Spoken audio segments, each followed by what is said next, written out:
ప్రభుత్వాలకు కూడా శాపాలు తగులుతాయా అనేది పబ్లిక్ క్వశ్చన్ అండి. వివిధ క్యాంప్స్లో వాటికి అచ్చటనే సమాధానాలు ఇవ్వడం జరిగినది. మరలా ఇచ్చట సమాధానాలు ఇస్తూ యూట్యూబ్లో పెడుతున్నాము. దీనివల్ల ప్రజలకు అవగాహన వస్తుంది, సత్యము తెలియదు, అవేర్నెస్ కలుగు. జాగ్రత్తగా వినండి. నీతిమంతుల శాపములు వారి కుటుంబ సభ్యుల శాపములు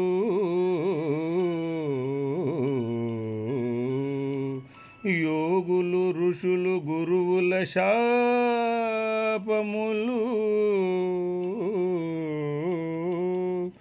రామబాణము విష్ణు చక్రము లాంటివి సుమా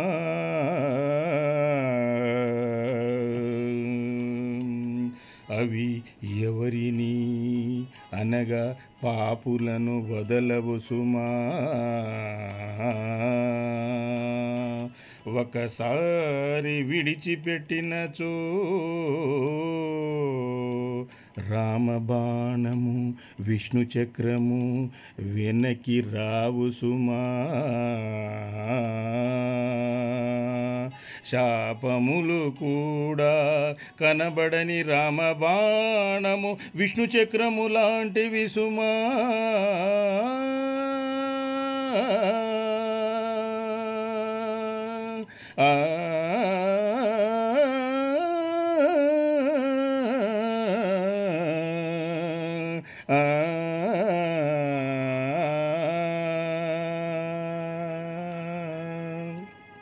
మై డియర్ ఫ్రెండ్స్, నీతిగా బ్రతికే లేబర్ కావచ్చు, లేదా ఎంప్లాయీ కావచ్చు, అధికారి కావచ్చు, ఇంకెవరైనా కావచ్చు, లేదా గురువులు యోగులు ఋషుల శాపాలు ఎన్నటికీ వెనకకి రావు. రామబాణము లాంటిది, విష్ణు చక్రము లాంటిది. ఒక్కసారి విడిచిపెట్టినచో రామబాణము విష్ణు చక్రము వెనక్కి రావు. అలాగే వారి శాపాలు కూడా మండిపోవును. అవతల పాపులు, వారి కుటుంబ సభ్యులు కావచ్చు, జనరేషన్ కావచ్చు, రాష్ట్రాలు కూడా మండిపోతాయి. కంబైన్డ్ ఏపీ స్టేట్ ఉన్నప్పుడు ఆ మంత్రులు, మంత్రులు ఈఎన్సీఏడబ్ల్యూ ఇరిగేషన్ సెక్రటరీలు, ఐఏఎస్ సెక్రటరీలపైన శాపాలు ఉన్నాయి. వారు ఎందరో సామాన్య జనులను ఏడిపించి ఉన్నారు. నీతిగా బ్రతికే ఉద్యోగుల అధికారులను ఏడిపించి ఉన్నారు. తప్పుడు ఛార్జ్ మెమోలను ఇవ్వడము, ప్రమోషన్ టయానికి ఏదో మెమో సృష్టించి ఎంక్వైరీని పెండింగ్ పెట్టడం, ఎంక్వైరీ చేయకుండా ఏళ్ల తరబడి పెండింగ్ పెట్టడం, కోర్టులకు పంపించడము, అక్కడ మేనేజ్ చేయడము, తర్వాత ఇంకా రకరకాల రాంగ్ కౌంటర్ వేయడము, కొంతకాలం కౌంటర్ వేయకపోవడము, ఇలా అనేక రకాలుగా చేసి ఉన్నారు. ఆ శాపాల వల్ల ముఖ్యమంత్రులు కూడా జైలుకు పోయారు. కొందరు మంత్రులు చచ్చారు, ఐఏఎస్ ఆఫీసర్లు చచ్చారు, ఈఎన్సీడబ్ల్యూలు చచ్చారు. ఇంకా ఇప్పుడు కూడా చాలామంది జైలుకు పోతారు. తర్వాత తెలంగాణ ప్రభుత్వంలో కూడా వారు కూడా అలాగే చేసి ఉన్నారు. ఆ 10 ఏళ్ళు చాలామంది వారు కూడా అనుభవిస్తారు. అయితే ఈ శాపాలనేది ఒక రాష్ట్రాలనే తగలబెట్టవండి, సెంట్రల్ గవర్నమెంట్ కూడా తగులుతుంది, దేశానికి కూడా. ఎందుకని?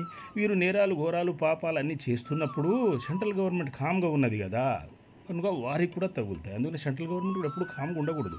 ఈఎన్సీఏడబ్ల్యూలు, ఐఏఎస్ సెక్రటరీలు, కనబడే రాజకీయ నాయకులు వీళ్ళందరినీ శిక్షించాలి, అది ధర్మం. అయితే జడ్జిలు చాలా బెటర్ అని తేలింది. కాస్త లేట్ అయినా ఇంకా ఫాస్ట్ జడ్జిమెంట్ ఉంటే ఇంకా చాలా న్యాయం జరుగును నీతిమంతులకు, ప్రజలకు. అయితే వారి వల్లనే న్యాయం జరిగింది. ఈ జడ్జీలు లేకపోతే, కోర్టులు లేకపోతే ఏడబ్ల్యూ సెక్రటరీలు, ఐఏఎస్ సెక్రటరీలు, హెచ్ఓడీలు, రాజకీయ నాయకులు జనాలను చంపేస్తారనమాట. ఇది సత్యం.